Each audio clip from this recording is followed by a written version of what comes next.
yukaffaru minadz-dzunub. Kalau kita terjemahkan yaitu tentang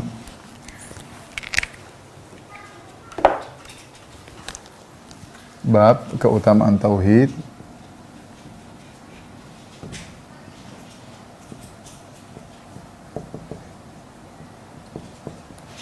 dan dosa-dosa yang digugurkan oleh tauhid.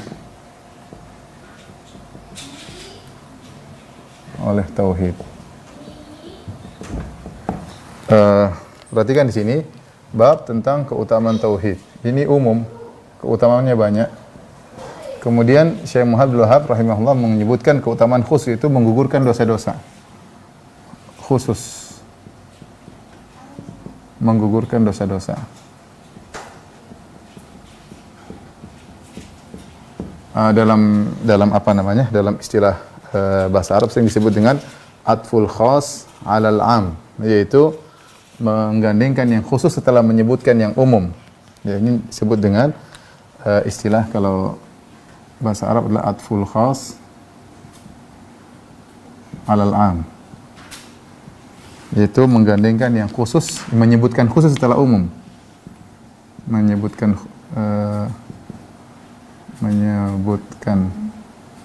yang khusus setelah menyebutkan yang umum.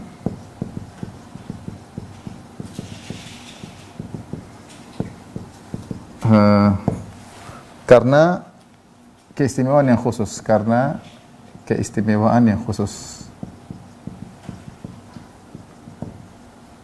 contohnya, Allah berfirman, "Man kana aduwan lillahi wa Jibril man kana lillahi wa malaikatihi wa Jibril wa malaikatihi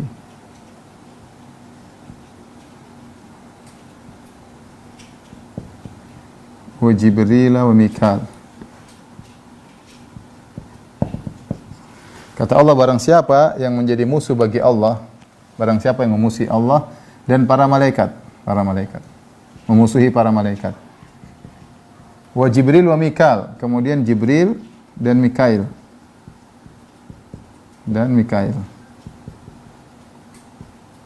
Perhatikan, kita tahu Jibril dan Mikail bagian daripada malaikat. Tetapi dia disebutkan secara khusus setelah menyebut para malaikat. Kenapa? Karena keistimewaan yang khusus ini. Keistimewaan. Ini dalam syariat banyak seperti menyebutkan yang khusus setelah umum. Contoh juga seperti firman Allah Subhanahu wa taala, "Innal ladzina amanu wa amilus shalihat."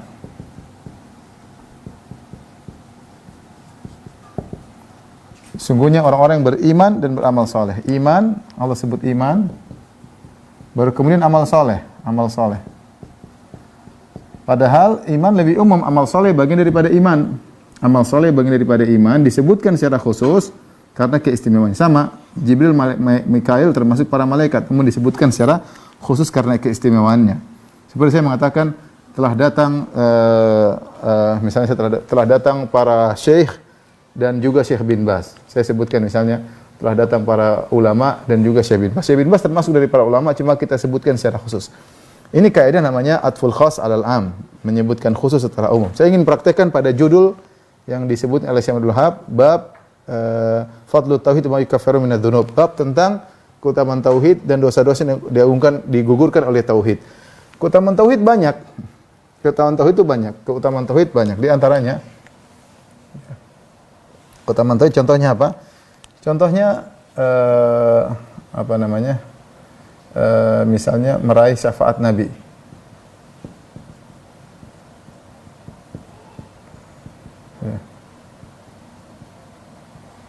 Meraih syafaat Nabi. Barang siapa yang bertauhid, dia akan mudah untuk meraih syafaat Nabi sallallahu alaihi wasallam. Ya, sebagaimana sabda Nabi sallallahu alaihi wasallam, ketika Abu Hurairah bertanya, man as'adun nasi bi syafaatika yaumal qiyamah. Ya Rasul, siapa orang yang paling berbahagia mendapatkan syafaatmu? Maka Nabi mengatakan, man qala la ilaha illallah khalisan min qalbihi, yang mengucapkan la ilaha illallah dengan ikhlas. Ya, bahwa siapa yang semakin ikhlas, maka dia semakin meraih syafaat Nabi sallallahu alaihi wasallam. Nabi juga mengatakan syafaati li ahlil kabair min ummati. Syafaatku bagi pelaku dosa besar di umatku. Kemudian Nabi mengatakan dalam hadis yang lain, wa hiya nailatun insyaallah man qala ilallah man mata min ummati la yusyriku billahi syai'a. Bahwasanya syafaatku akan mengenai siapapun dari umatku yang meninggal dan tidak berbuat kesyirikan sama sekali, ya. Jadi meraih syafaat di antaranya meraih keamanan, ya. Meraih keamanan dunia dan akhirat.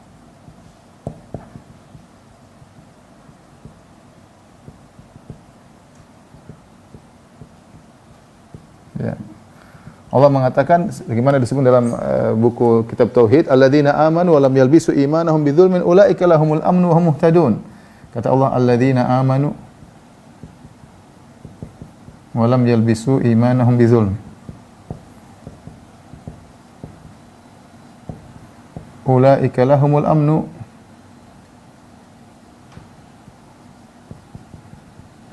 wa hum muhtadun. Kata Allah, dan orang-orang yang beriman dan tidak mencampurkan keimanan mereka dengan kesyirikan, mereka itu yang mendapatkan keamanan. Kemudian lahum wa hum muhtadun, mereka dapat petunjuk. Jadi orang yang bertauhid, dia akan tentram. Ini sudah kepastian. Dia akan tentram. Ya, dalam kondisi apapun memang ada masalah, tapi dia akan hatinya tentram, tawakalnya tinggi. Kenapa dia bertauhid kepada Allah? Allah sudah jamin dia akan mendapatkan keamanan bagi orang yang mentauhidkan Allah Subhanahu wa taala, ya. Dia akan mendapatkan keamanan untuk mentauhidkan Allah Subhanahu wa taala. Dengan mentauhidkan dia akan menjadi aman, bahkan dia mendapatkan petunjuk dari Allah Subhanahu wa taala. Kemudian contohnya, ya, dengan bertauhid pahala semakin besar. Banyak sekali kalau kita mau sebutkan, ya. Pahala semakin besar. Ya, sebagaimana dalam hadis bahwasanya ada sebagaimana dalam pernyataan para salaf, rubba amalin saghirin tu'azzimuhun niyyah. Betapa banyak amalan kecil jadi besar pahalanya karena niat yang ikhlas, ya. Lihatlah bagaimana ada seorang dimaafkan oleh Allah Subhanahu wa taala gara-gara dia memindahkan gangguan dari jalan, ya. Kenapa? Karena tauhidnya yang tinggi, keikhlasannya yang tinggi sehingga membuat dia diampuni dosa-dosanya oleh Allah Subhanahu wa taala, ya. Dan masih banyak keutamaan tauhid, tapi di antaranya adalah menggugurkan dosa-dosa.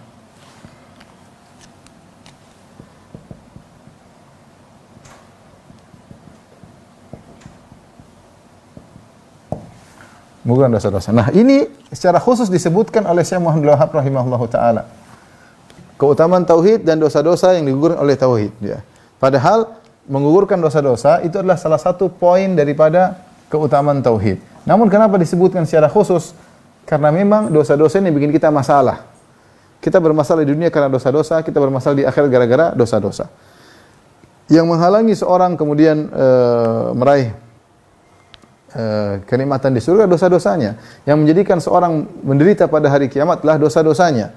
Maka disebutkan secara khusus bahwasanya tauhid selain bisa mendatangkan banyak keutamaan, ya, meraih syafaat Nabi, kemudian dapat keamanan di dunia akhirat, dapat petunjuk, pahala semakin besar dengan tauhid yang semakin kuat, dan yang lainnya di antaranya adalah menggugurkan dosa-dosa. Dan kekuatan tauhid menggugurkan dosa sangat besar. Saya akan bacakan hadis-hadis yang dibawakan oleh Syekh Abdul Wahab yang menunjukkan akan hal ini, ya.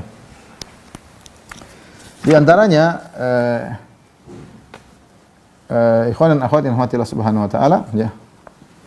Allah menyebutkan bahwasanya orang yang bertauhid diharamkan masuk neraka. Kata Nabi sallallahu alaihi wasallam, "Fa innallaha harrama 'alan nari man qala la ilaha illallah yabtaghi bidzalika wajha Allah." Sungguhnya Allah mengharamkan bagi neraka orang yang mengucapkan la ilaha illallah ikhlas karena Allah, mencari wajah Allah, ya. Karena dia dosa-dosanya diampuni, maka diharamkan masuk neraka, ya. Kemudian juga misalnya kata dalam hadis qudsi, kata Rasulullah SAW, qala Allah Ta'ala, Allah berfirman, ya bani Adam, wahai anak Adam, lau ataitani bi qurabil ardi khataya, seandainya kau bertemu dengan aku membawa dosa sebesar bumi ini, thumma laqitani la tusyriku bi syai'a, kemudian engkau bertemu dengan aku tidak berbuat syirik sama sekali, la ataituka bi qurabiha maghfirah, aku akan datang kepadamu dengan membawa ampunan sebesar bumi pula, ya. Perhatikan, kata Allah, wahai anak Adam, lau ataitani bi qurabil ardi khataya. Seandainya kau punya bumi sebesar gunung, sebesar bumi ini, bukan sebanyak buih di lautan, bukan seberat gunung, tetapi sebesar bumi ini semuanya isi dosa, kau pikul pada hari kiamat kelak. Tsumma lakitani, tapi kau bertemu dengan aku, meninggal dalam kondisi la tusyriku bi syai'a, kau tidak berbuat syirik sama sekali. La ataituka bi qurabiha maghfirah, maka aku akan menemui engkau dengan membawa ampunan juga sebesar bumi. Ini isyarat bagi kita untuk senantiasa berjuang memurnikan tauhid kita agar tidak ada syirik sama sekali. Ketika kita meninggal, kita dalam kondisi bersih daripada segala ketergantungan kepada makhluk. Benar-benar hati bertawakal kepada Allah, tidak mengharapkan pujian manusia, tidak ujub dengan diri sendiri. Kita berjuang untuk mencari pada titik tersebut. Siapa yang meninggal dalam kondisi hatinya tauhidnya murni, tidak terkontaminasi dengan kesyirikan apapun, meskipun dia bawa dosa sebesar gunung, sebesar bumi ini, maka Allah akan menghapuskan dosa-dosanya, ya. Ya, ini menunjukkan tentang kuatnya tauhid bisa menghapuskan dosa-dosa, ya.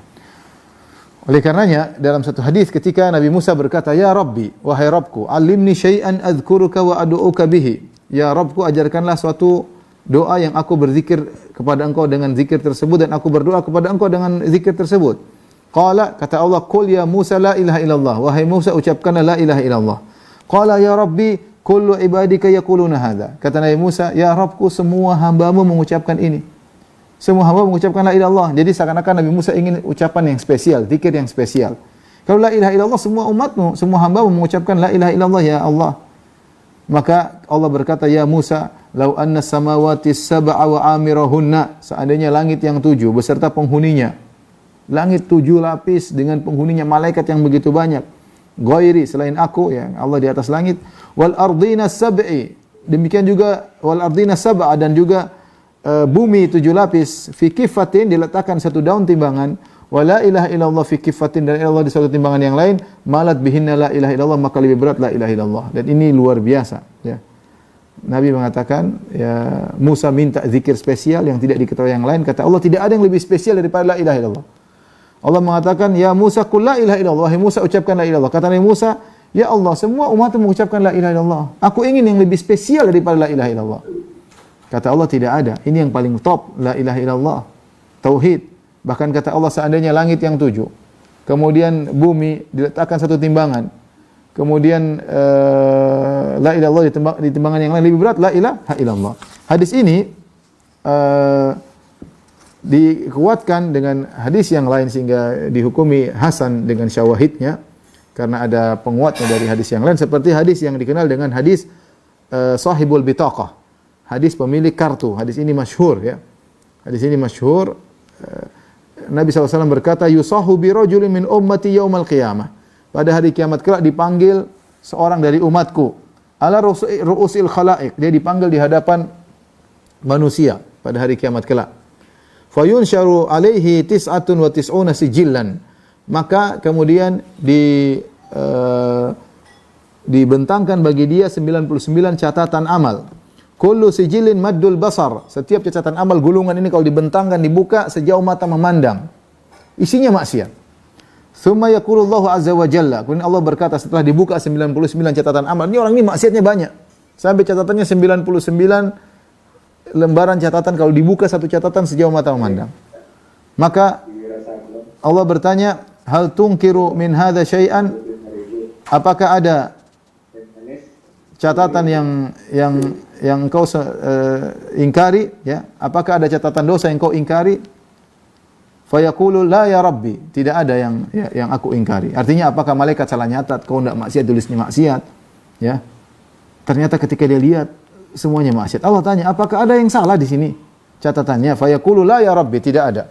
Fayaqulu adzalamatka katabati hafizun, apakah malaikatku menzalimimu, salah nyatat, salah tulis, ya? Coba cek lagi. Adzalamatka katabati al-hafizun, apakah para malaikatku menzalimimu, salah menulis? Fayaqulu la ya Rabbi, tidak ada ya Allah. Tsumma yaqul alaka udhrun, Allah bertanya lagi, kau punya uzur dengan dosa yang begitu banyak? Alaka hasanah, kau punya kebaikan? Fayahabur rajul, orang ini pun ketakutan. Fayaqulu la, kata dia, ya Allah, saya tidak punya kebaikan. Dia mengaku di hadapan dosa yang begitu banyak. Fayaqulu, Allah berkata, bala, engkau punya kebaikan. Innalaka indana hasanat, bahkan kau punya kebaikan-kebaikan di sisi kami. Wa innahu la dzulma 'alaika al-yaum, hari ini kau tidak akan dizalimi. Fatukhraju lahu bitaqatun fiha la ilaha asyhadu an la ilaha illallah wa anna muhammadan abduhu wa rasuluh. Maka dikeluarkan satu kartu tulisan syahadatain, asyhadu an la ilaha illallah wa asyhadu muhammadar rasulullah. Fayaqulu ya rabbi ma hadhil bitaqa ma hadhihi sijillat. Orang ini berkata, ya Rabbku, apa pengaruhnya kartu kecil ini dibandingkan dengan 99 catatan amal maksiat? Fayaqulu innaka la tuzlam. Allah berkata, kau tidak akan dizalimi. Fatudha'u sijillat fi kiffatin wal bitaqatu fi kiffatin. Maka catatan dosa diletakkan satu timbangan dan kartu la ilaha illallah diletakkan satu timbangan. Fathaqulat wa thaqulatil fatashatil sijillat wa thaqulatil bitaqah. Ternyata lebih berat timbangan la ilaha illallah dengan satu kartu tersebut. Ini menunjukkan bahwasanya la ilaha illallah punya kemampuan yang luar biasa untuk menggugurkan dosa-dosa. Semakin kuat la ilaha illallah seorang, semakin kuat dia menggugurkan dosa-dosa. Makanya para ulama mengatakan setiap orang muslim memiliki kartu la ilaha illallah. Tapi tidak setiap kartu la ilaha illallahnya kuat untuk menggugurkan dosa-dosanya. Semakin tinggi tauhid seorang, semakin jauh dari namanya kesyirikan, semakin jauh dari ketergantungan kepada makhluk, ya. Semakin tidak mengharapkan pujian, semakin tidak mengharapkan sanjungan, semakin tidak ujub dengan dirinya, semakin tawadhu di hadapan Allah Subhanahu wa taala, maka semakin kuat dia menggugurkan dosa-dosa. Ini amalan hati. Amalan hati. Lihat orang ini dosanya begitu banyak, lebih berat la ilaha illallah. Betapa banyak orang punya kartu la ilaha illallah tidak bisa menggugurkan dosa-dosa karena kartu la ilaha illallah tidak kuat, tidak berat. Kualitas la ilaha illallah tidak kuat. Nah, oleh karenanya dalam hadis Rasulullah SAW bersabda, wa khairu ma qultu wa ana wan nabiyyuna min qabli.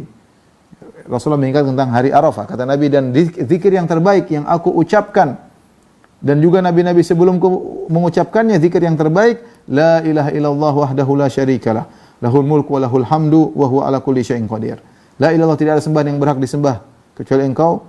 La wahdahu la syarikalah, semata-mata Engkau, tidak ada sekutu bagimu. Lahul mulku wa lahul hamdu, bagimu adalah kekuasaan, bagimu adalah segala pujian, wa huwa ala kulli syai'in qadir, dan Allah Maha Kuasa atas segala sesuatu. Ini dalil bahwasanya kalimat la ilaha illallah benar-benar menggugurkan dosa-dosa.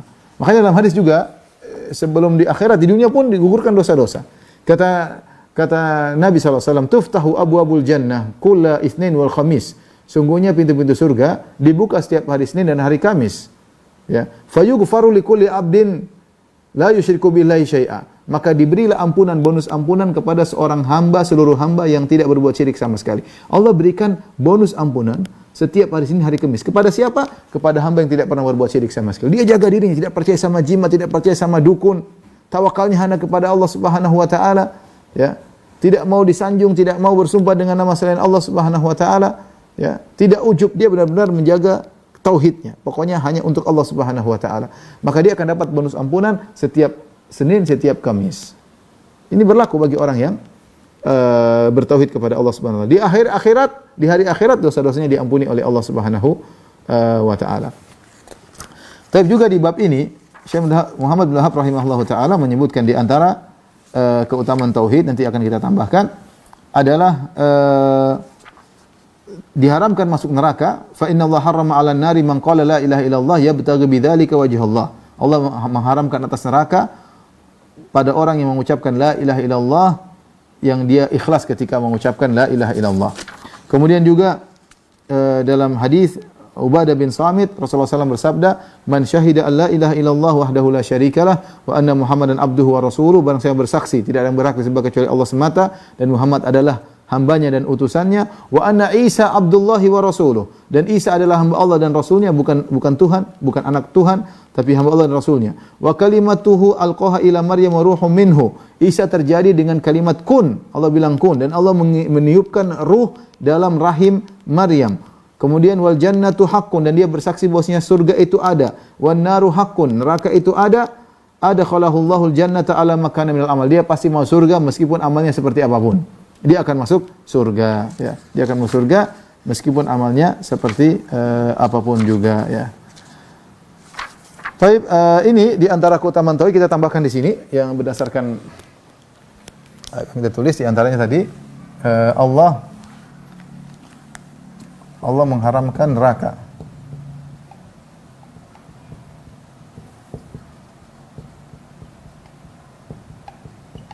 Bagi orang yang bertauhid. Di antaranya juga tadi Allah masukkan surga, ya.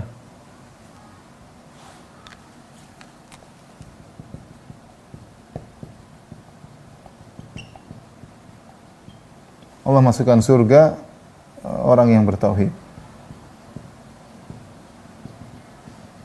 Tadi, man qala ila Allah, kata Nabi, siapa yang mengucapkan la ilaha illallah, mencari wajah Allah Subhanahu wa taala, kemudian mengakui Nabi Isa Muhammad adalah hamba Allah dan Rasulnya, ya. Nabi Isa juga demikian. Nabi Isa adalah hamba Allah dan Rasulnya, bukan anak Tuhan apalagi Tuhan. Dia hanyalah suatu makhluk Nabi yang Allah ciptakan dengan kalimat Tuhan Al-Qur'an Maryam. Allah mengucapkan kun, kalimat Allah kun, wa ruhum minhu, dan salah satu dari ruh yang Allah ciptakan. Wal jannatu haqqun, dan dia bersaksi bahwasanya surga itu ada. Wan naru haqqun, neraka juga ada. Adkhalahullahu al-jannata ala makrimil amal, maka dia akan masuk surga sesuai dengan amalnya. Dia pasti masuk surga.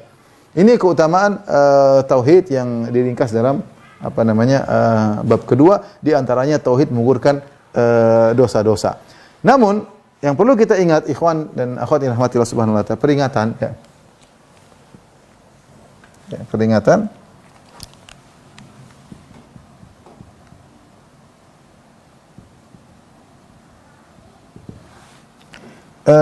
Tauhid bertingkat-tingkat. Tauhid setiap orang bertingkat-tingkat. Tidak sama. Tidak sama tingkatannya, ya. Tidak sama, ya. Sebagaimana setiap orang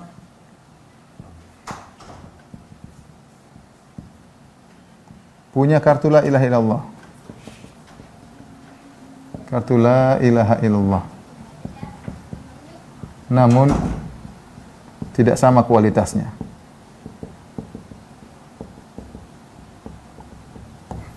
Kita bilang keutamaan tauhid sangat banyak.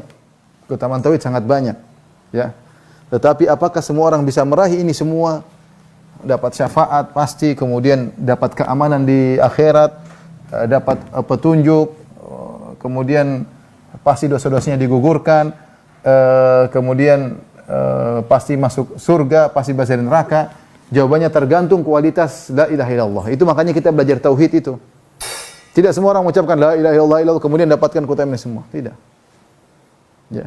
Banyak orang tahu tentang keutamaan tauhid tapi dia tidak tahu syarat bagaimana bisa meninggikan kualitas la ilaha illallahnya. Karena kalau tidak kuat kualitasnya maka tidak akan didapatkan keutamaan ini. Makanya Syekhul Islam Ibnu Taimiyah rahimahullah menyebutkan telah datang banyak hadis, banyak dalil menunjukkan bahwasanya pelaku tauhid atau ahli tauhid juga disiksa di neraka. Contoh hadis yang nyata seperti Nabi mengatakan dalam hadis, Allah berfirman pada hari kiamat kala, akhriju minan nari man kana fi qalbihi mithqalu dzarratin min iman. Keluarkan dari neraka orang yang dalam hatinya ada iman sebesar zarrah. Orang ini orang bertauhid. Kalau dia tidak bertauhid, dia pasti kekal dalam neraka. Tapi dia punya tauhid, tapi dia masuk neraka. Maka dikeluarkan. Demikian juga hadis tentang syafaat, ya. Maka disebutkan orang-orang mengeluarkan manusia dari neraka jahanam, semua tubuhnya terbakar kecuali maudhi'us sujud, kecuali tempat sujud tidak terbakar. Maka diketahui dia ini dulu ahli salat ketika di dunia. Ya, dia bertauhid tapi tauhidnya enggak beres. Ya. Kualitasnya tidak kuat sehingga kualitas tauhid yang tidak kuat tetap membuat dia masuk neraka. Tetap membuat dia masuk neraka meskipun nanti dikeluarkan. Tapi dia dibakar dulu. Ini dalil bahwasanya ada pemilik tauhid ternyata menghuni neraka jahanam. Maka ini perlu diingatkan. Setiap orang punya kartu la ilaha namun tidak sama kualitasnya, ya. Bahkan, ya, ada orang yang bertauhid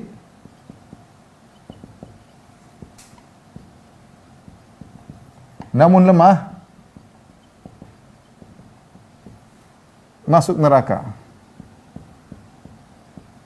Maksudnya saya sampai ini perlu jangan sampai salah paham. Yang penting saya tidak pernah syirik, saya tidak berarti saya akan maksiat segalanya, saya akan diampuni. Enggak. Beda-beda. Kualitas tauhid itu sangat menentukan bagaimana keutamaan ini bisa diraih. Ya.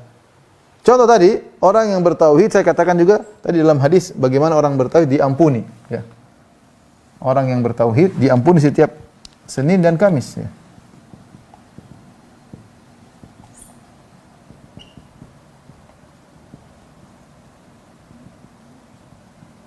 Setiap Senin dan Kamis. Tapi ternyata ada di antara mereka yang terhalangi ketika dia memutuskan silaturahmi. Karena hadis tersebut mengatakan tuftahu abwabul jannati kullu yaumin kal yaum isnin wal khamis fayughfaru likulli 'abdin la yusyriku billahi syai'a illa rajulan kana bainahu wa bain akhihi syahna fayuqalu anziru hadaini hatta yastaliha. Setiap hari Kamis, hari Senin pintu-pintu surga dibuka dan diberi ampunan kepada setiap orang yang tidak berbuat syirik sama sekali, ya, kecuali seorang yang sedang bertengkar sama saudaranya. Maka dikatakan tundalah ampunan bagi orang ini, tundalah ampunan bagi mereka berdua, tundalah ampunan bagi mereka berdua sampai mereka damai. Ini dalil bahwasanya dia bertauhid tapi tidak mendapatkan keutamaan. Ada penghalang. Penghalangnya apa? Dia memutuskan silaturahmi, ya. Maka ini keutamaan tauhid yang begitu banyak, di antaranya menggugurkan dosa. Agar kita bisa meraih keutamaan ini, kita harus menguatkan benar-benar tauhid kita dengan belajar, ya. Tidak salah dalam tauhid al-uluhiyah, tidak salah dalam tauhid rububiyah, tidak salah dalam tauhid al-asma wa sifat. Semakin kuat tauhid seorang, maka semakin dia meraih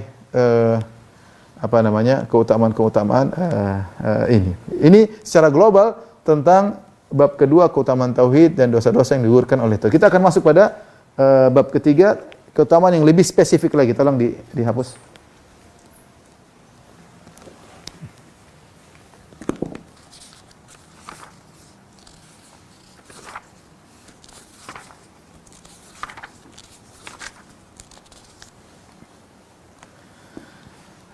Kita akan masuk pada bab berikutnya, ya, tentang suatu bab yang diberi judul oleh Syekh Muhammad bin Wahab rahimahullahu taala, bab man haqqaqa tauhid dakhala al-jannata bighairi hisab. Barang siapa yang memurnikan tauhid, maka dia akan masuk surga tanpa hisab. Kalau sebelumnya kita bicara tentang keutamaan tauhid secara umum, dan keutamaannya tadi banyak sekali sudah kita sebutkan, dapat syafaat dari Nabi sallallahu alaihi wasallam, kemudian pahala berlipat ganda, kemudian misalnya diampuni dosa-dosa, ya, kemudian diharamkan masuk neraka, dimudahkan masuk surga, ya, kemudian diampuni dosa-dosa setiap di dunia, setiap hari Senin dan hari Kamis, ya, dan itu diantara keutamaan tauhid, ya. Ada keistimewaan keutamaan orang yang memurnikan tauhid, lebih spesifik lagi, yaitu apa? Dia masuk surga tanpa azab dan tanpa hisab. Masuk surga tanpa hisab. Siapakah orang-orang tersebut? Siapakah orang tersebut? Syekh Muhammad bin Wahab rahimahullahu taala ketika menyebutkan tentang hal ini, keutamaan yang spesifik, ya.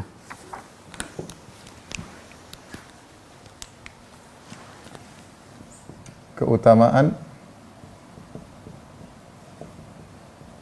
tauhid yang paling spesial.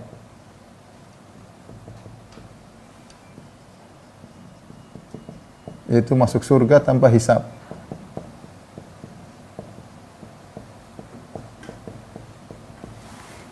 Masuk surga ada beberapa model, ya.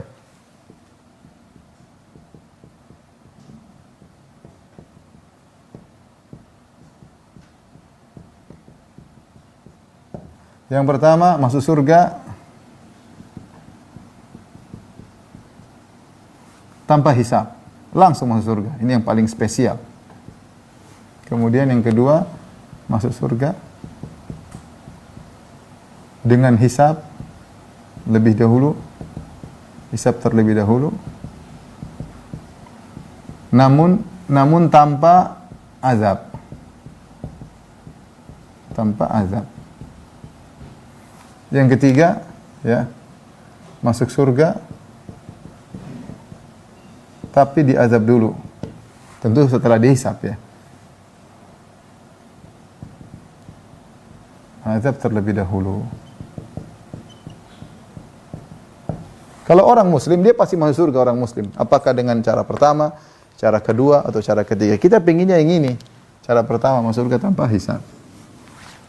Orang lagi susah-susah, dihisab dia masuk aja, Masya Allah. Maka ini saya bilang orang-orang yang kaya raya, coba masuk surga dengan berusaha masuk surga tanpa hisab. Kalau orang-orang miskin, insya Allah hisabnya pendek, nyelonong masuk surga mudah ya. Artinya hisabnya sebentar. Tapi kalau orang kaya, hisabnya panjang.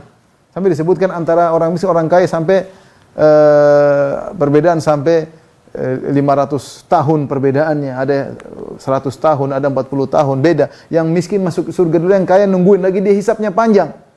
Hisabnya apa? Panjang. Nah, kalau mereka mencapai derajat tauhid yang tinggi, mereka bisa masuk surga tanpa hisab. Ya, karena kita tahu bahwasanya penghuni surga bertingkat-tingkat. Ya. Bisa juga model kedua masuk surga dengan hisab terlebih dahulu dan tanpa azab. Yang lebih parah masuk surga dengan diadab terlebih dahulu. Ya. Makanya dulu di surga ada orang-orang dikenal dengan jahannamiyun. Ya. Jahannamiyun. Kalau kita bahasa kita alumni neraka ya. Mereka masuk neraka dulu, baru kemudian mereka masuk surga setelah diadab. Allah Maha Adil karena mereka punya dasar tauhid tapi punya dosa-dosa. Dosa tersebut diadab sesuai dengan haknya. Setelah itu baru kemudian dimasukkan ke dalam surga Allah Subhanahu wa taala. Nah, siapa yang bisa meraih ini? Siapa yang bisa meraih ini?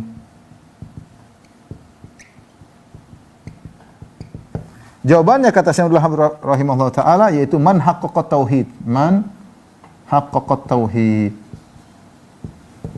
Yang memurnikan tauhid, benar-benar memurnikan tauhid. Apa sih yang mengotori tauhid?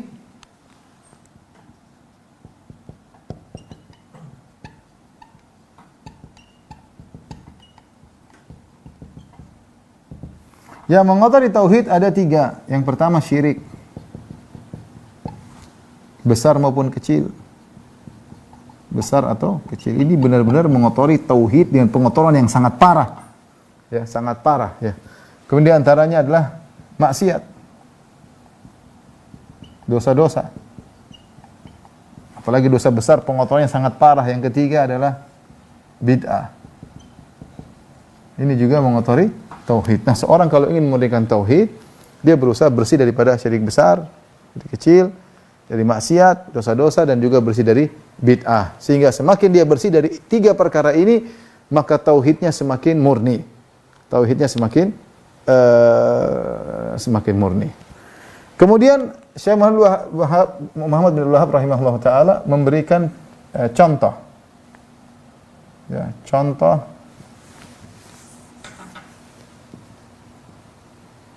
orang yang memurnikan tauhid.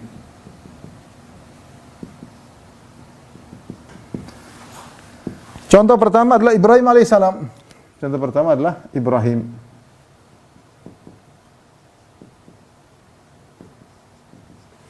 Yang pertama adalah Nabi Ibrahim alaihissalam. Ini contoh orang yang mentahqiq tauhid, mewujudkan tauhid. Allah mengatakan, Inna Ibrahim kana ummatan qanitan lillahi hanifa wa lam yakun minal musyrikin syakiran li an'umih ijtabahu hadahu ila siratim mustaqim. Ya. Kata Allah Subhanahu wa taala, Inna Ibrahim kana ummatan. Kemudian qanitan lillah hanifan wa lam yakun minal musyrikin syakiran li an'umih ijtabahu hadahu ila siratim mustaqim. Ini 4 sifat Ibrahim dahulu adalah ummah. Ummah itu teladan. Kemudian qanitat yaitu kuat ibadah. Hanifan yaitu jauh dari kesyirikan.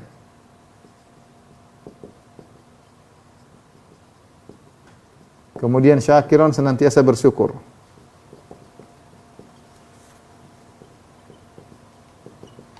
Ini contoh yang disebutkan orang-orang yang ternyata mentahqiq tauhid, di antaranya Ibrahim alaihissalam. Ya, makanya Ibrahim alaihissalam ini contoh ya. Berat menjadi Nabi Ibrahim, tapi paling tidak lihat bagaimana ciri-ciri orang yang mencapai derajat masuk surga tanpa adab, tanpa hisab. Karena mereka orang spesial. Makanya ketika Allah menyebutkan tentang penghuni surga, kata Allah Subhanahu wa taala, "Tsumma awrasnal kitaba alladziina istafaina min ibadina faminhum dzalimun li nafsihi wa minhum muqtasid wa minhum sabiqun bil khairati bi idznillah." Ya. Kemudian di akhir ayat kata Allah, jannatu adnin yadkhulunaha. Mereka mau surga. Siapa Allah sebut tiga? Zalimun li nafsi. Orang mau surga tapi dia mencampur amal salehnya dengan dosa.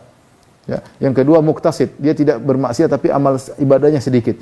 Yang paling spesial, sabiqun bil khairat, senantiasa berlomba dalam kebaikan, itulah yang mau surga tanpa hisab kata para ulama. Ibrahim umat, tidak dikatakan umat kecuali dia mengumpulkan banyak sifat-sifat yang baik, ya, yang terpisah-pisah pada banyak orang. Ya. Ada orang teladan tapi dalam satu sisi, teladan dalam sisi yang lain. Tetapi Ibrahim mengumpulkan keteladanan dalam berbagai sisi dikumpulkan kepada Ibrahim alaihissalam. Qanitan, sabar beribadah, bukan ibadah cepat-cepat, sabar. Taat kepada Allah Subhanahu wa taala. Hanifan, jauh daripada kesyirikan, tidak mau dekat-dekat kesyirikan, tidak mau mendekati perkara-perkara yang bisa membuat dia terpapar dalam kesyirikan. Dia enggak mau. Jangan coba-coba. Mau coba-coba bikin dirinya riya, mau coba-coba bikin dirinya ujub, enggak, dia enggak mau, dia jauh. Ya.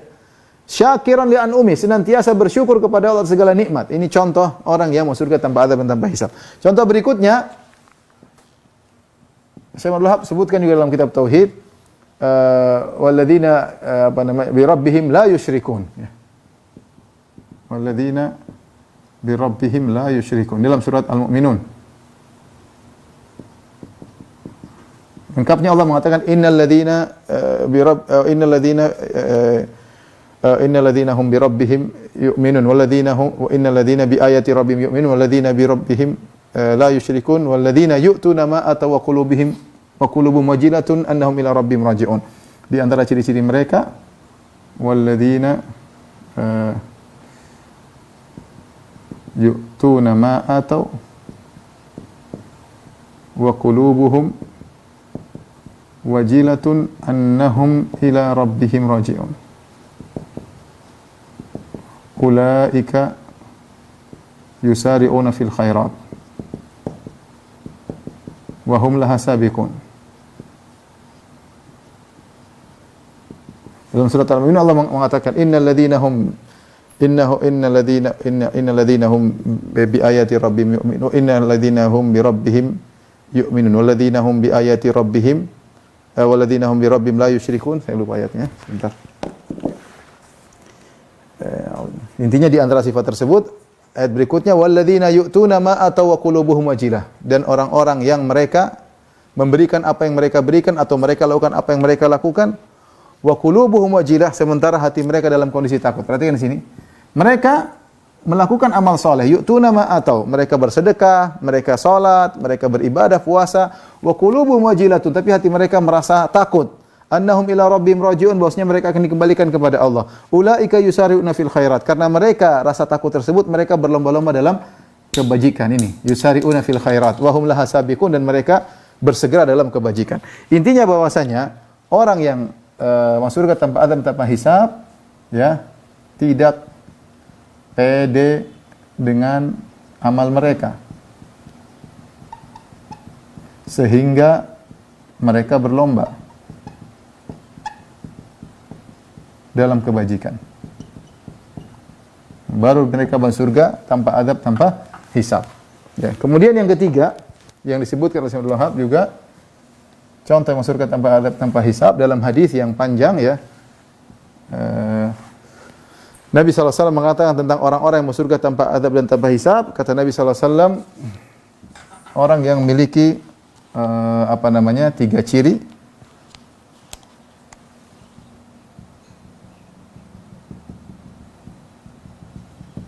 Yaitu humul ladzina la yastarqun. Pertama, tidak minta diruqyah.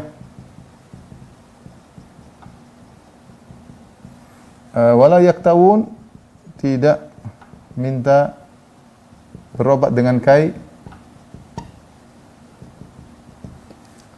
Wala yatatayyarun, tidak bertatayur. Kemudian wa ala rabbihim yatawakkalun, bertawakal. Ini hadis yang panjang. Nabi sebutkan di antara umatku ada 70.000 orang yang masuk surga tanpa azab, tanpa hisab. Ketika Nabi ditanya apa ciri-ciri mereka, maka Nabi jelaskan ciri-ciri mereka adalah tidak pernah minta diruqyah, la yastarqun, tidak minta orang lain untuk meruqyah mereka. Wala yaktawun, mereka tidak pernah minta berobat dengan kai, besi yang dipanaskan. Wala yatatayyarun, mereka tidak pernah mengkait-kaitkan nasib sial dengan apa yang dengar, dengan apa yang dilihat, dengan bilangan tertentu, mereka tidak pernah. Wa ala rabbihim yatawakkal, mereka bertawakal. Tawakal ini merupakan kesimpulan daripada ciri-ciri mereka ini. Inilah contoh-contoh yang disebutkan oleh Syekh Muhammad bin Abdul Wahhab rahimahullahu taala, mereka yang mau surga tanpa azab dan tanpa hisab, dan kesimpulannya bahwa inilah golongan spesial, ya, golongan spesial yang berlomba dalam kebajikan. Bahkan meninggalkan yang makruh. Yang makruh-makruh. Perhatikan, minta ruqyah bukan suatu yang haram, tapi makruh. Berobat dengan kai juga bukan suatu yang haram, dia makruh. Yang haram cuma tatoyur. Tapi karena mereka tawakalnya tinggi, mereka meninggalkan yang makruh-makruh demi untuk bertawakal kepada Allah Subhanahu wa taala. Kemudian lihat bagaimana sikap mereka yang semangat dengan ibadah. Wa hum laha sabiqun, semangat dalam beribadah. Lihat bagaimana Nabi Ibrahim alaihissalam, makanya seorang berjuang untuk meraih derajat masuk surga tanpa hisab meskipun sangat berat, tetapi dia berjuang. Di antaranya dengan memurnikan tauhid, menjauhkan diri dari syirik sejauh-jauhnya, dari maksiat sejauh-jauhnya, dari bid'ah sejauh-jauhnya, sehingga dia bisa meraih keutamaan tauhid yang paling spesial. Keutamaan yang sebelumnya yang kita bahas adalah keutamaan umum yang sudah kita sebutkan tadi. Ini yang spesial, masuk surga tanpa hisab. Masuk surga tanpa hisab, syaratnya harus memenuhi syarat tersebut, yaitu berlomba dalam kebajikan dan berusaha meninggalkan perkara-perkara yang makruh. Bukan yang haram mesti ditinggalkan, yang makruh juga dia berusaha tinggalkan agar dia termasuk dari sabiqun bil khairat, yang berlomba-lomba dalam kebajikan. Wallahu alam bisawab. Ini yang bisa saya sampaikan pada kesempatan kali ini. Kalau ada yang mau bertanya saya persilahkan. Wallahu taala alam. Alhamdulillah, jazakallahu khairan Ustaz atas penjelasannya. Semoga penjelasan yang telah disampaikan dapat menambah pengetahuan bagi kita semua untuk lebih baik ke depan.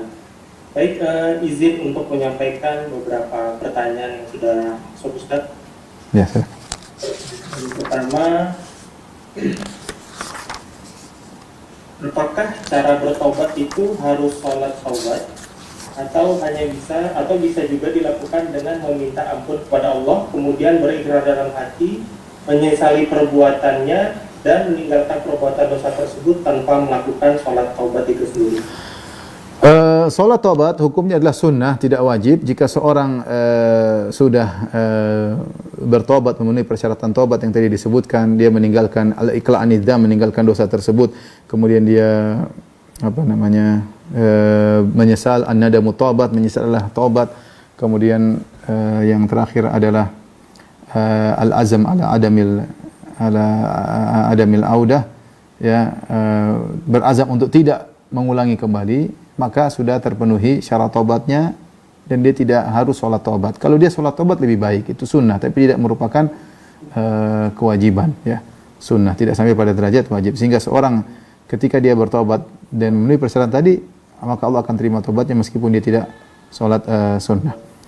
Tadi berkaitan dengan surat Al-Mu'minun bisa dilihat, tadi ada sebagian ayat saya lupa, halaman ayat Al-Mu'minun surat 23, 57 sampai 60. Innal ladzina hum min khasyati rabbihim mushfiqun wal ladzina hum bi ayati rabbihim yu'minun wal ladzina hum bi rabbihim la yusyrikun baru wal ladzina ya'tuna ma ataw qulubuhum wajilatun annahum ila rabbihim raji'un. Jadi mereka memiliki sifat-sifat innal ladzina hum min khasyati rabbihim mushfiqun.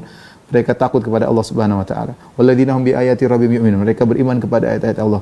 Wal ladzina hum bi rabbihim la yusyrikun. Mereka tidak berbuat syirik, baru tadi mereka tidak pede dengan amal yang mereka lakukan sehingga mereka berlomba-lomba dalam kebaikan. Itu di antara ciri-ciri masuk surga tanpa azab, tanpa hisab. Tapi pertanyaan berikutnya? Pertanyaan berikutnya, apakah dosa orang-orang yang diampuni karena bertauhid termasuk juga dosa besar dan dosa kecilnya, Ustaz? Tergantung kekuatan tauhidnya. Para ulama mengatakan tidak dikecualikan.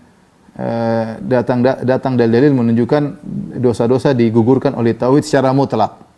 Ya, seharusnya dosa-dosa besar juga bisa gugur, ya. Seharusnya dosa-dosa besar juga bisa gugur.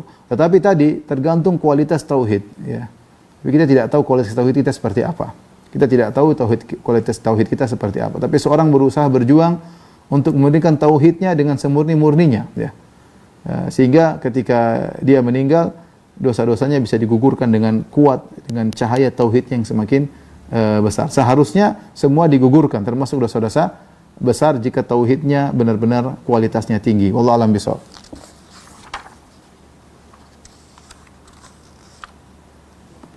Baik, Ustaz. Pertanyaan berikutnya, untuk bagaimanakah cara untuk mengetahui bahwa tauhid kita atau la ilaha illallah kita berkualitas, dan juga bagaimana cara kita untuk bisa menambah serta mengoptimalkan kualitasnya, Ustaz? Saya tidak tahu secara detail, secara tegas, tetapi kalau seorang sering bertawakal kepada Allah, sering ingat kepada Allah, insya Allah itu kualitas tauhidnya bagus.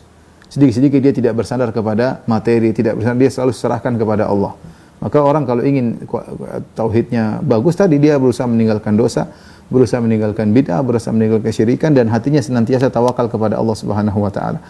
Di antaranya dia sering berdoa, dalam segala hal dia berdoa, mau keluar rumah berdoa, masuk rumah berdoa, mau tidur berdoa, bangun tidur berdoa, biasakan. Sehingga dia selalu ingat apa? Ingat Allah Subhanahu wa taala, ya. Ya, sampai dalam hadis, barang man ta'arrafil lail, barang siapa yang terjaga di malam hari kemudian dia berzikir, ya, mengingat Allah Subhanahu wa taala, maka kalau dia beristighfar, Allah akan ampuni apa? Dosa-dosanya. Maka cara yang paling bagus untuk meningkatkan tauhid kita, selain kita belajar berbagai macam kesyirikan untuk kita jauhi, kita selalu ingat Allah Subhanahu wa taala dalam segala gerak-gerik kita. Wallahu a'lam bishawab. Baik, Ustaz, pertanyaan berikutnya.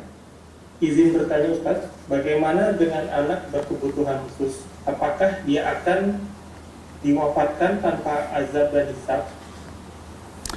Allah alam bisawab, kita lihat kebutuhan khusus seperti apa. Jadi Allah Maha Adil, ya. Allah tidak akan bedakan antara orang yang cerdas dengan orang yang tidak paham misalnya. Makanya disebutkan ada di hari kiamat kelak ada 3 orang yang akan diuji lagi oleh Allah Subhanahu wa taala. Di antaranya orang yang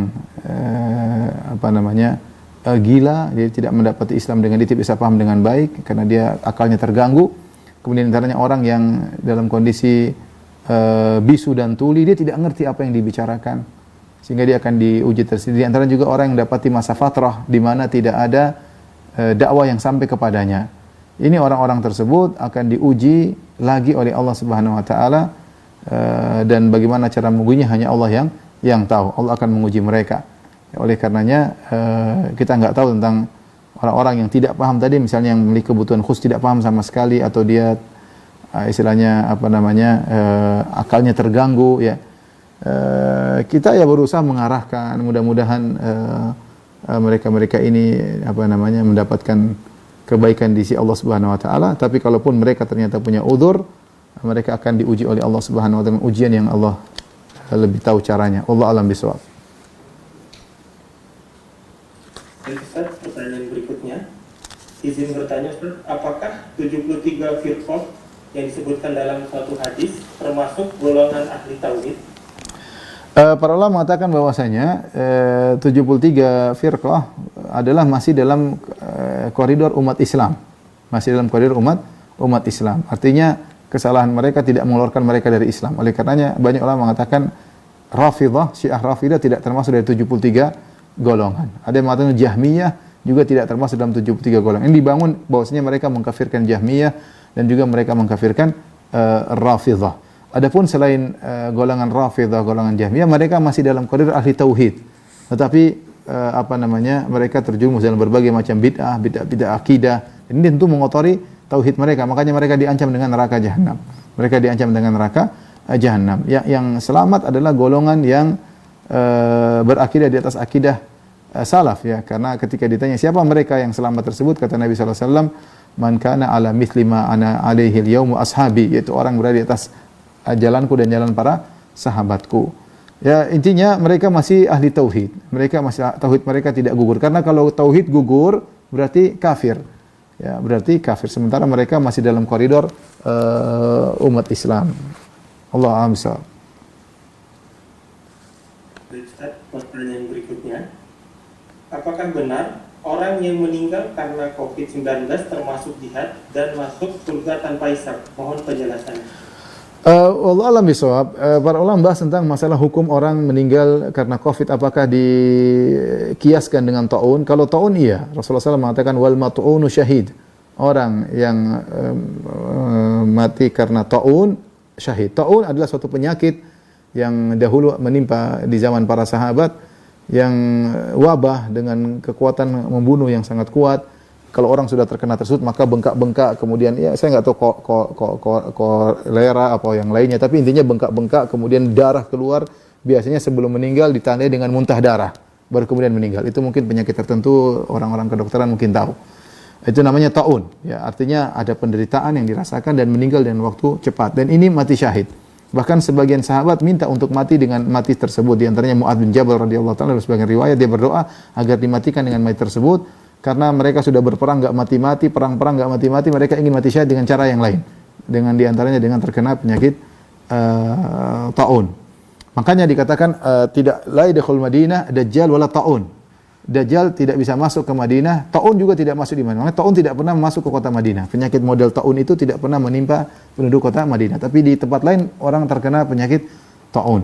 Nah, kita ada pembahasan tentang masalah wabah secara umum. Jadi misalnya Covid. Apa Covid bisa disamakan dengan taun? Yang jelas Covid bukan taun. Covid bukan taun. Wabah ada dua model. Ada wabah yang mudah tersebar tetapi tidak sampai mematikan. Ada wabah yang mudah tersebar tapi mematikan. Di antara wabah yang mudah tersebar mematikan adalah taun dan juga Covid. Nah, apakah Covid bisa dikiaskan dengan taun? Maka ini ada khilaf di kalangan para ulama. Namun mayoritas ulama yang saya dapati mereka mengatakan bisa dikiaskan. Ini masalah khilaf ya. Bisa dikiaskan. Sebagaimana orang yang meninggal karena taun mati syahid, demikian juga orang yang meninggal karena Covid mati syahid dengan dua illah yang sama, yaitu sama-sama wabah dan sama-sama mematikan dengan cepat. Sehingga dikiaskan dengan taun. Tetapi bukan berarti kalau orang mati syahid tidak dihisap. Orang mati syahid dihisap. Cuma orang mati syahid tidak dia akan selamat dari fitnah kubur, Wa uminal fattan, ya. Dia akan selamat dari malaikat mungkar dan nakir, ya. Mungkar dan nakir disebutkan bahwasanya kafa bi barakati saif lahu fitnah. Cukup cahaya-cahaya pedang yang dia hadapi dalam jihad tersebut sebagai ujian bagi dia, pengganti ujian malaikat mungkar dan nakir. Tapi bukan berarti orang mati syahid tidak dihisab. Dia ada hisabnya. Yang ada dalam hadis dia tidak ditanya oleh malaikat mungkar dan nakir. Oleh karena kita berharap orang-orang yang saudara-saudara kita yang meninggal karena Covid, kalau mereka menghadapinya dengan tenang, dengan sabar, mudah-mudahan mereka seperti orang-orang yang mati syahid, dikiaskan dengan taun. Wallahu a'lam bishawab. Baik Ustaz, pertanyaan berikutnya. Apakah yang dimaksud tidak pernah berbuat syirik sedikit pun itu memang tidak pernah berbuat syirik kecil maupun besar selama hidupnya? Atau di saat dia melakukan syirik secara sengaja ataupun tidak, kemudian bertaubat? Allah bisa kalau dikatakan tidak pernah berbuat syirik sama sekali, tentu sahabat sulit untuk masuk dalam ayat-ayat ini. Para sahabat dulu mereka musyrikin, ya. Kemudian mereka bertaubat, mereka masuk Islam, ya. Semua Umar, Utsman, banyak ya. Mereka berbuat kesyirikan, Khalid bin Walid, Abu Sufyan, ya, banyak sekali sahabat ya. Yang dulu mereka musyrikin, kemudian mereka masuk Islam. Hanya beberapa segelintir sahabat yang tidak dikenal pernah menyembah berhala.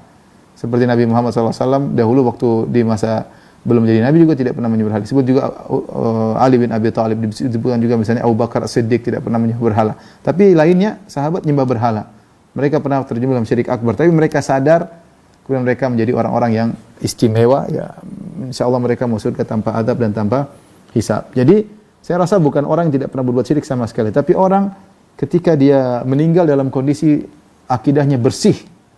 Makanya dalam hadis tadi, ya ibn Adam, lau ataitani bi qurabil ardi khataya, thumma laqitani la tusyriku bi syai'a. Wahai anak Adam, kalau kau bertemu dengan aku dengan bawa dosa sebesar bumi ini, kemudian kau bertemu dengan aku tidak berbuat syirik sama sekali. Thumma laqitani, kau bertemu dengan aku, isyarat bahwasanya kau meninggal dalam kondisi tidak berbuat syirik sama sekali. Artinya kalau kita masa jahiliyah dulu pernah tatoyur, pernah meyakini pamali-pamali, mungkin pernah percaya sama dukun, bahkan mungkin pernah Nasrani, pernah Yahudi, pernah menyembah ruh-ruh. Kemudian kita bertobat, kita berusaha membersihkan jiwa kita, akidah kita dari kesyirikan. Kita meninggal dalam kondisi demikian, meninggal dalam kondisi tidak percaya sama dukun, dalam kondisi tidak riya, dalam kondisi tidak ujub, dalam kondisi tidak percaya sama jimat, dalam kondisi tawakal kepada Allah, maka niscaya kita termasuk orang yang tidak berbuat syirik sama sekali. Wallahu a'lam bishawab. Baik Ustaz, pertanyaan terakhir untuk sesi kita di hari ini. Untuk orang kaya, takut hisapnya lama, apakah boleh sebelum meninggal semua hartanya dibagikan ke ahli waris dan sebagian lagi diwakafkan? Kalau dia sudah kaya, dia tetap akan dihisap, ya. Kalau dia sebanyak sedekahkan, dia tetap aja dihisap, tapi hisapnya lebih ringan. Dia, apalagi kalau dia sedekahnya gelondongan, 1 miliar cepat, ceret, sudah selesai. Ditanya oleh Allah, sudah saya sedekahkan, selesai. Ya. Yang dihisap nanti yang disedekahkan. Tapi maksudnya dia gelondongan. Tapi kalau dia tidak ingin dihisap, ya tadi caranya, dia sedekah banyak-banyak gelondongan, dia kasihkan sama orang sehingga hisapnya cepat selesai. Secara logika demikian. Tetapi bukan berarti orang dihisap lebih panjang, kedudukannya lebih rendah. Ini perlu kita perhatikan. Ini diingatkan oleh Ibnu Hajar al-Asqalani, diingatkan oleh Syekhul Islam Ibnu Taimiyah. Bisa jadi seorang kaya raya, dia hisapnya lebih panjang. Tapi setelah dihisap, ternyata kedudukannya lebih tinggi. Setelah dicek, ternyata duitnya banyak untuk sedekah. Duitnya banyak untuk bantu dakwah. Duitnya banyak untuk bantu kaum muslimin. Banyak sekali. Tapi dia keluar, hisapnya dia lebih panjang. Karena dia cari duit, dihisap. Kerjanya dihisap, cari duit setengah mati. Banyak proyek, kontak dengan banyak orang. Tentu hisapnya panjang. Kemudian diaudit panjang. Nanti setelah dia keluarkan juga akan dihisap juga, dikeluarkan sana. Tapi setelah dihisap ternyata banyak yang dia sedekahkan sehingga derajatnya menjadi tinggi. Jadi maksud saya, tidak mesti orang yang terlambat masuk surga, kemudian ternyata kedudukannya rendah. Ya, tetapi bisa jadi setelah dihisap, dia kedudukannya lebih tinggi daripada yang duluan masuk surga. Sebagaimana dijelaskan oleh Ibnu Hajar al-Asqalani rahimahullah ta'ala. Tapi seorang kalau bisa masuk surga tanpa hisap, itu lebih baik. Makanya seorang yang kebetulan Allah beri rezeki yang banyak, selain dia banyak sedekah, dia berusaha tadi untuk memurnikan tauhidnya dengan tidak bermaksiat, dengan tidak melakukan bid'ah dan tidak melakukan kesyirikan. Dan sabiqun bil khairat, berlomba dalam kebajikan. Haji dia haji, umrah dia umrah, kalau bantu orang miskin dia di luar. Ketika dia sudah sampai pada derajat seperti itu, sabiqun bil khairat, orang yang senantiasa berlomba dalam kebaikan, di depan dalam kebaikan, maka insya Allah dia masuk surga tanpa hisab. Ya, seperti Nabi Sulaiman alaihissalam, kata Allah Subhanahu wa taala, bi ghairi hisab. Ya. Kamu diberikan harta, kau tahan atau kau berikan, tidak ada hisab bagimu. Nabi Sulaiman alaihissalam, padahal dia super kaya raya, ya, super kaya raya. Tapi demikian saja rekan-rekan yang dirahmati Allah Subhanahu wa taala, kajian kita, semoga bermanfaat. Kurang lebihnya saya mohon maaf. Wabillahi taufiq wal hidayah. Assalamualaikum warahmatullahi wabarakatuh. Waalaikumsalam warahmatullahi wabarakatuh.